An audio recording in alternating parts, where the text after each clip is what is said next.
After a severe accident in 2022 on Mount Rainier, I deliberately pulled back from technical mountaineering, climbing, and rope skills.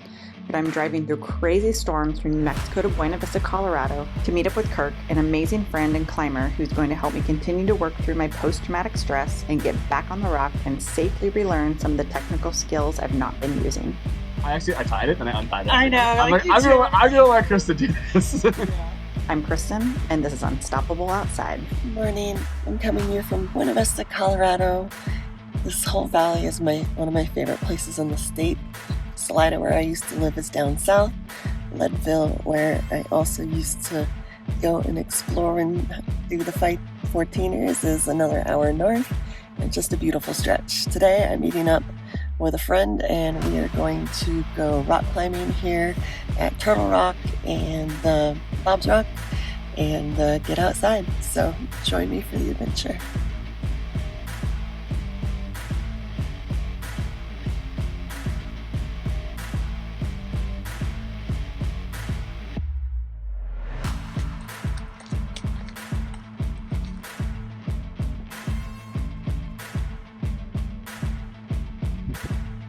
So am I gonna make it on the channel? Yeah, are you okay with that? Yes. Okay. Sweet. All right. Getting back on the rock didn't mean jumping into the deep end. My friend Kirk took the lead on the sport and trad pitches while I focused strictly on the basics. We did safety checks and I stayed on top rope. For me, today wasn't about pushing grades or proving something to the climbing community.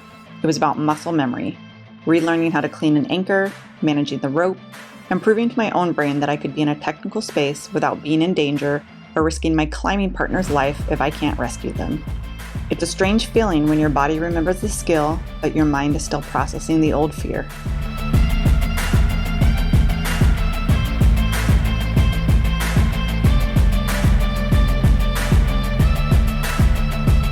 Standing at the bottom of the crag, belaying Kirk up the route, my mind was bouncing between two gears.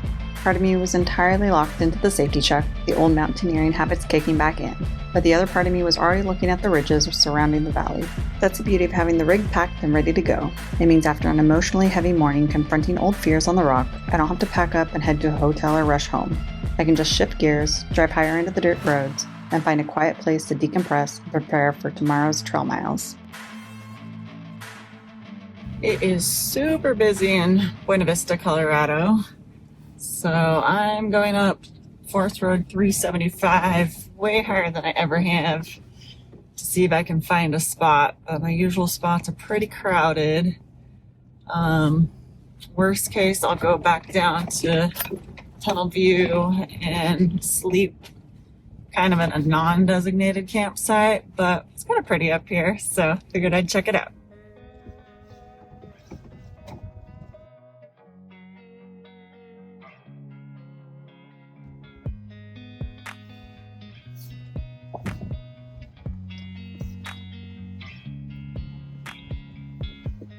Get right here. Okay, well, found a spot. It's a bunch of dirt bikes, but it's my own little camp spot. Obviously, everyone here is also just doing their own thing.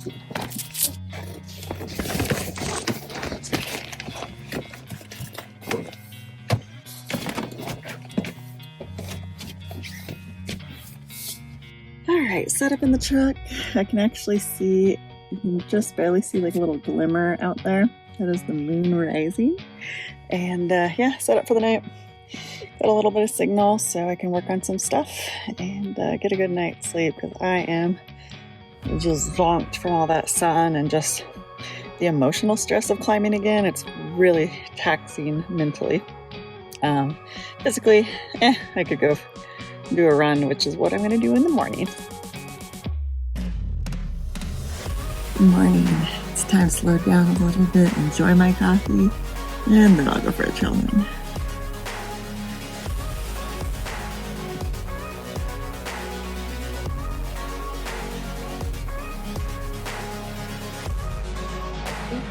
It's getting hot up here. I think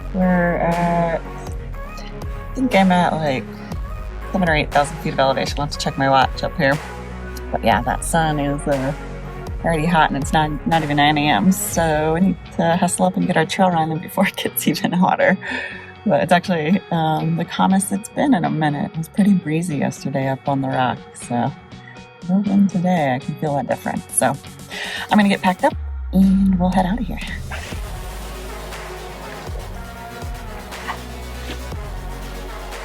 I'm gonna head back into Buena Vista to Buena Vista Whitewater Park. It's right on the Arkansas, and they've curated it into this amazing experience. There's walkways, trails on both sides, plus they've also put in different water features on the river for kayakers and even like a little surfer spot, and it's really beautifully done. And then there's a bridge that goes across to the other side where there's a bunch of trails where we can do up to a peak and then loop around for probably about 5 miles, which I think would be perfect for staying in running shape for my trail race in Tahoe next month that I signed up for. So we're gonna head over there. It's another one of my favorite places. Just love being back in this valley and just all of the nature and how well that they've kept it. It just feels pristine and just beautiful out here. So let's do it.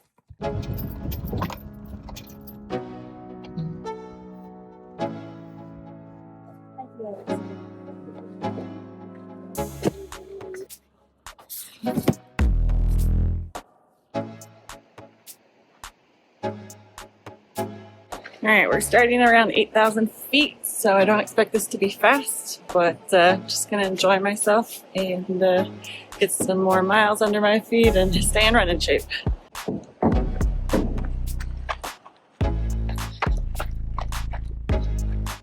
So a little new to me is a side trail called Midland Hill that I'm doing as an out and back to get some extra mileage and elevation.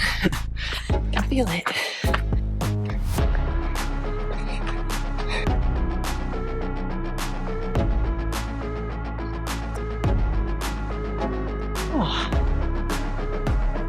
Took me 1 hour and about 750 feet of gain. So we're around 10,000 feet right now and a little over 2.5 miles. Felt pretty good. Oh, you freaking amazing. Oh, so happy to be back. All right, let's head down. Back down. I'm gonna take broken boyfriend. Love that. Back that way, make a bigger loop back to the track. All right, 6 mile loop. Almost back to the bridge. Felt pretty good. The elevation didn't bother me as much. I just walked anything that was a little bit uphill. Gave myself a break. But yeah, been out here for 2 hours. Glad to put sunscreen on. Thanks for joining me this week. It was so fun getting back on the rock and gaining some confidence with my technical skills again, and just being back in a place that I really love here in Colorado. Until next time, stay safe, stay unstoppable, and I'll see you outside.